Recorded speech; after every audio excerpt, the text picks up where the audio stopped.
ওর সন্তানের নাম দিয়েছিলাম ফিরিনাস, বিপ্লবী এবং সাহসী।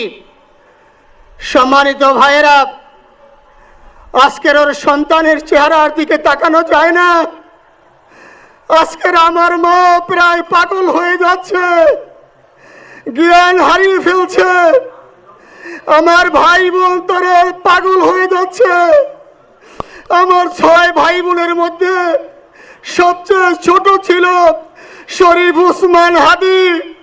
আজকের তার লাশ আমার কাঁধে বহন করতে হচ্ছে। আজকের আপনাদের কাছে আমার কোনো দাবি নাই, শুধু একটি দাবি।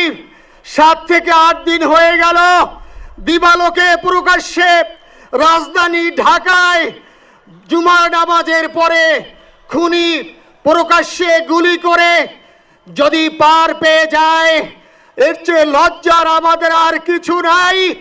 যদি বর্ডার পাস হয়ে যায়, 5 থেকে 7 ঘন্টা সময় তারা কেমন করে গেল, এই প্রশ্ন জাতির কাছে রেখে গেলাম।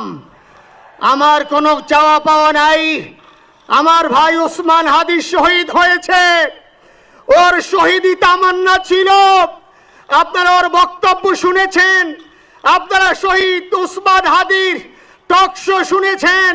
ও সব সময় শহীদি তামান্না করত। হয়তো আল্লাহ তাআলা ওর শহীদি সেই মত নসিব করে দিয়েছেন। কিন্তু আপনাদের কাছে আমি এই ঋণ কোনোদিন আমি ছাড়ব না। আমার ভাই শরীফ উসমান হাদির বিচার যেন প্রকাশ্যে এই বাংলার জমিনে আমরা দেখতে পারি।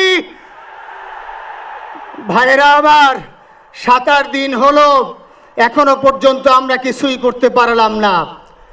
এই দুঃখে কলিজা ছিঁড়ে যাচ্ছে। আমরা ওসমান হাদির জন্য দোয়া করি, আমরা ওর সন্তান ওর স্ত্রীর জন্য দোয়া করি।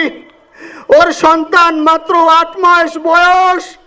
গতকালকে যখন ওর কাছে নিয়ে আসছে, সবাই বাবাকে দেখাবে ওসমান হাদিকে। আমি বললাম কি লাভ হবে, ও তো কোনোদিন ওর বাবার চেহারা কথা বলতে পারবে না। ওর ছেলে আর কোনোদিন জানবে না যে আমার বাবা কেমন ছিল। ভাইরা আমার, ওসমান হাদি আর ফিরে আসবে না। ওসমান, তুমি দেখে যাও, লক্ষ লক্ষ জনতা, তৌহিদি জনতা তোমার জন্য পাগল। ওসমান, তুমি মরো নাই, তুমি আমাদেরকে পাগল বানাই দিয়ে গেছো। আল্লাহর কাছে আমরা সবাই দোয়া করি, আল্লাহ যেন আমার ভাই